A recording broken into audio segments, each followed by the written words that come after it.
reset a Sonos Play 1, you must first unplug the power cord under the speaker.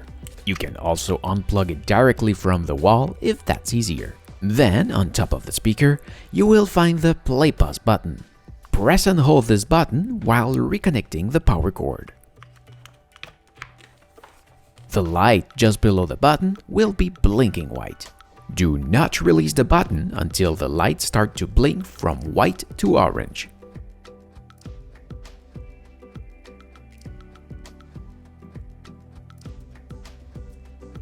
Like that.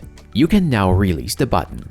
The reset function of the product will reset the device to its factory values, as if it was brand new out of the box for the first time. You can do this procedure when a device is not working properly or before you sell it to someone else.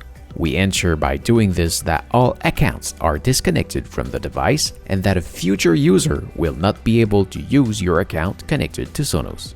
The Sonos device is ready to be reconfigured as soon as the light is blinking green. So, this is it. Thank you for watching. I hope it helps. If yes, please give me a thumbs up. If you want to see my other Sonos tutorial, visit my link in the description or just right here. I have a lot of video on the subject. Also, feel free to leave me a comment down below. Maybe you'll give me an idea for the next video. If you're shopping for a new Sonos device, please see my link in the description. And you should also see my video how to choose the right Sonos device for you just right here. Finally, don't forget to subscribe to my channel so you can find me back easily next time you need help. Take care, and I hope to see you again, maybe on my main channel. See ya!